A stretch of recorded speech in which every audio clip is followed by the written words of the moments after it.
Rebecca. Alors, je m'appelle Rebecca. Premier épisode. 40 ans maintenant. J'ai 2 enfants, un mari. Mes enfants ont 10 ans et 6 ans.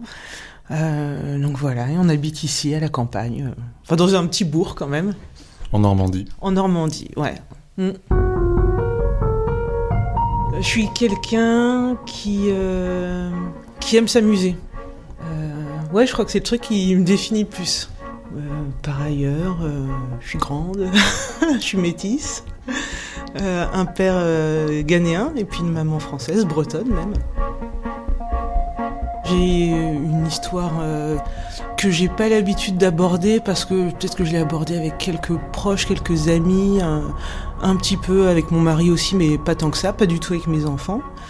En fait, je pense que les gens sont mal à l'aise avec ce type d'histoire, donc je vois pas comment... Enfin, c'est pas facile d'en parler avec quelqu'un. Donc, j'aborde pas ce sujet parce que aussi, j'ai peur, je pense, quelque part de la réaction des gens. Ce qu'il faut que je te dise aussi, par contre, c'est que je sais pas comment le cerveau humain est fait, en tout cas le mien. J'ai quasiment aucun souvenir de ma vie jusqu'à ado et tu vois, même dans ce que je vais pouvoir te raconter, je sais raconter des moments où il s'est passé des choses, mais je sais jamais les dater, tu vois, il y a rien où je puisse te dire ah bah ça s'est passé en 1987, ça s'est passé, je sais dire bah c'était l'été parce que je me souviens il y avait beaucoup de lumière, c'était les vacances. Et donc en gros mes souvenirs ne sont que ces moments-là en fait. Donc je suis née le 12 décembre 1977. Je suis née à Charenton-le-Pont dans le 94. Ensuite, on est venu habiter en région rouennaise. On a habité un peu sur Rouen avant de venir à Val-de-Reuil.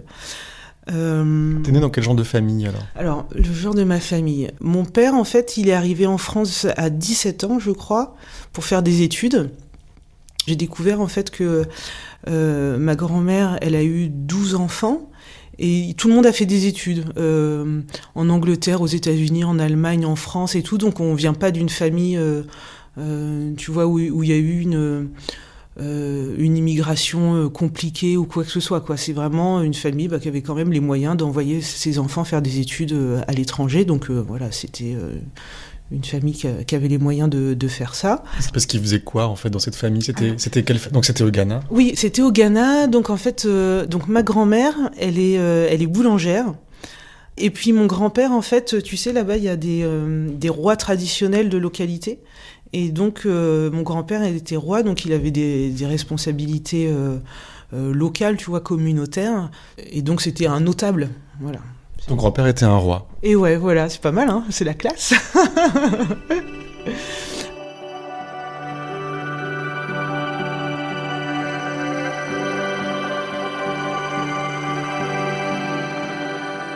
Donc ton père est arrivé ici à l'âge de 17 ans. Ouais, il est arrivé à l'âge de 17 ans.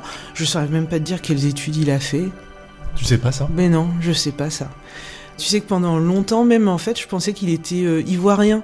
Vu qu'il avait vécu une partie avec ma grand-mère qui s'était installée à Abidjan sur place, et c'est que assez tard que j'ai su qu'en fait non, on n'était pas ivoirien, on était du Ghana. Donc je sais pas quelle étude il a fait. Après, il a été commercial pour des entreprises. Alors, je pense qu'il avait, il avait vraiment un sens de l'échange avec les gens, parce que si tu demandes à n'importe qui l'a connu, il disait ah mais c'était quelqu'un de super et tout. Faut s'imaginer dans les années 80 un noir baraqué, tu vois, 1m85, costaud, il a fait du football américain quoi, donc tu peux imaginer un peu comment il était taillé, et qu'il était commercial et qu'il allait frapper dans des bleds, je sais pas, dans plein de régions pour vendre du vin à des gens, vendre des aspirateurs aussi à un moment. Et bon, il y a eu des moments où on n'avait vraiment pas beaucoup de sous, mais ça marchait quand même, quoi. Donc un noir qui fait ça à l'époque, je pense qu'il fallait le faire. Donc je me dis que c'est quelqu'un d'assez avenant, quoi. Et puis il a un côté artiste aussi, parce que là tu peux voir dans mon salon, toutes les peintures sont des peintures qu'il a faites. Et donc voilà. Du bagou, un artiste aussi. Et puis un mystère, parce qu'il t'a pas vraiment raconté d'où il venait. Non. Et pourquoi il était venu? Ouais, c'est vrai qu'on n'avait pas de discussion, à moins que je ne m'en souvienne pas. Mais oui, je connais pas son histoire, c'est pas évident. Et puis ma maman, donc elle qui habite pas très loin, qui est quelqu'un de génial. Son père est mort il y a longtemps. Et ma grand-mère n'a jamais accepté que ma mère côtoie puis se marie avec un noir. En fait, elle était tout simplement raciste. Donc elle fait pas partie de mon histoire, en fait. Ouais. Comment ils se sont rencontrés, tes parents? Je sais pas.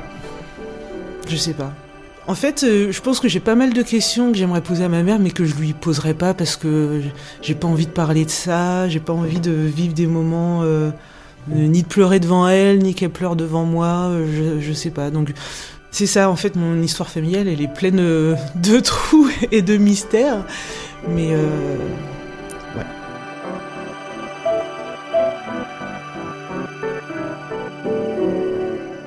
Donc, t'es né en 1977. T'étais la première enfant ou... Alors non, j'ai une grande sœur qui est en fait ma demi-sœur parce qu'on n'a pas le même père. Donc ma mère avait eu un premier mariage et donc Alexandra est née de ce premier mariage. Et donc elle a vécu avec nous pas mal d'années, mais en gros elle est partie de la maison, elle a fugué en fait pour se sauver quoi. Tu sais, à la maison... Je pense que dès très petite, en fait, on était dans... On avait peur, quoi. Tu vois, les choses dont je me souviens, c'est les bruits sourds dans la maison. Tu vois, par exemple, la nuit... En fait, avec mes draps, quand j'étais stressée, en fait, je décousais, tu sais, un bout du drap. Et donc, le fil, en fait, je le serrais autour de ce doigt-là, de mon index de la main droite. Et donc, tu vois, je le serrais ici, là, exactement. Et donc, il y avait plus de sang qui circulait, là, au bout de mon doigt. Donc, ça faisait une petite boule toute blanche. Et en fait, ça me soulageait je sais pas, de mon stress, de pouvoir le concentrer là et que c'était libérateur. Je dormais les poings serrés. Quand, tu vois, ça, je m'en souviens... le rêve que j'ai le plus fait, mais qui s'est jamais réalisé, c'était chaque soir, là, dans mon lit... Je priais à un Dieu auquel je ne croyais pas, j'étais pas croyante, que mon père meure et qu'il rentre jamais le soir. Et en fait, tous les soirs, il rentrait.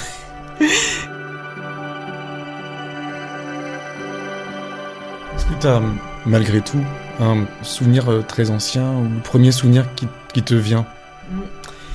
Oui, le premier vrai souvenir que j'ai,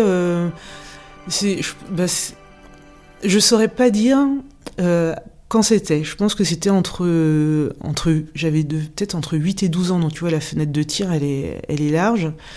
Et je peux te le raconter, c'est pas un moment gay. Hein. Et en fait, donc on habitait donc à Val-de-Reuil, la cour de la Lance. C'était l'été. Je jouais dans la cour avec une copine et il faisait très chaud, il faisait très beau. Ma mère était partie à Paris, je sais pas pourquoi. En fait, j'étais toute seule. Il y avait mon père à la maison et moi. On jouait dans la cour. Et puis, elle a voulu m'inviter à aller jouer chez elle. Donc là, il fallait que je demande à mon père pour avoir l'autorisation. Donc on est monté, on habitait au 3e étage d'un petit immeuble, là, tout en haut. Tac, on grimpe. Et au moment de rentrer, je dis à ma copine, en fait, c'est toi qui vas lui demander, est-ce que j'ose pas lui demander? Et je pense que c'était la pire erreur de ma vie. À suivre.